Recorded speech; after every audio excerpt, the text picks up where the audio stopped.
here's what I did. I have a Dash 10 nomex shielded recycled NASCAR fuel line.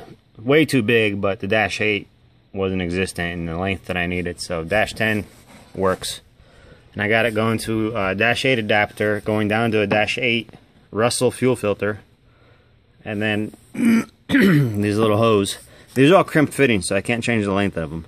But I got it going under, and I'm using two 3/8 NPT adapters to a Dash 8.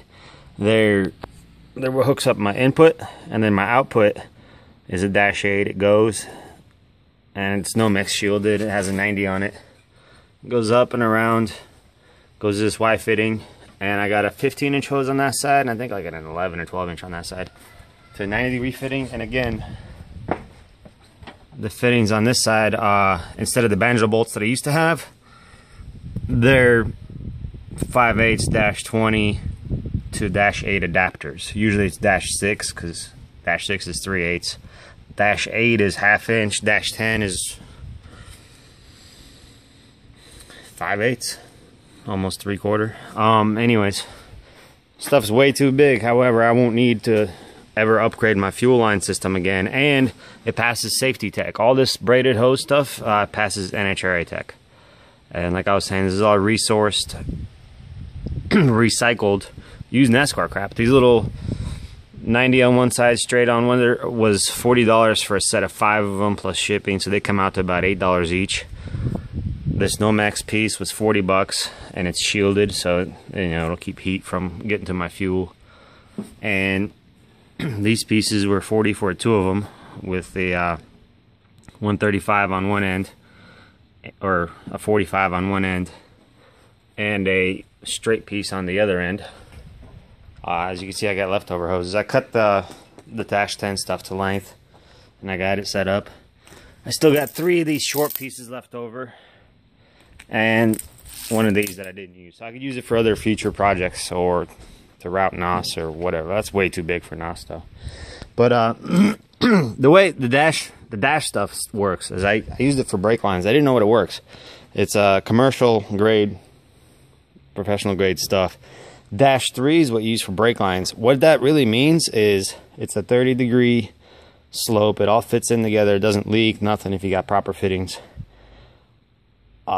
The fittings are a little on the expensive side. Each of these is about $8. This is about $15. But the hoses themselves are cheap if you buy them, used from NASCAR race teams. But the fuel filter's like $30. It's like $28 or something. But again, it's rebuildable. You take it apart, and there's no glass in it, unlike my old filter, and it won't leak, and it's all much safer and passes tech. But all right, well, what I got here is Dash 10 line that I cut the size.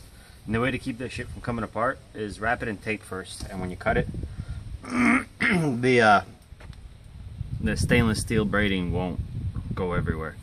Inside, it looks like it's corrugated, so it's kind of a pain to get sealed, so I'm hoping to make it seal. What I did is I took the 3/8 NPT nipple off my fuel pump, and I cut it at a taper.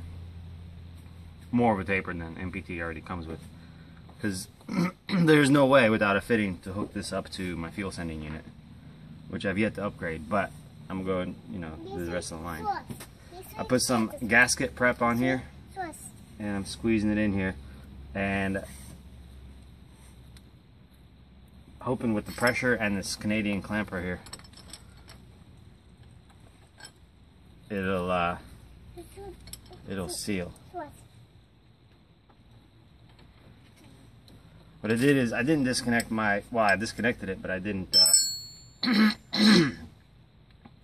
take out my old fuel line, the 5/16 stuff. I left it because if I ever go turbo and do like a different kind of fuel system where I need a fuel return line, all I need to do is change my sending unit, which I will anyway, and I could use my stock line as a return line. It's in good shape. There's nothing wrong with it. So that way I'm not burning my bridges. Burning bridges is never a good thing.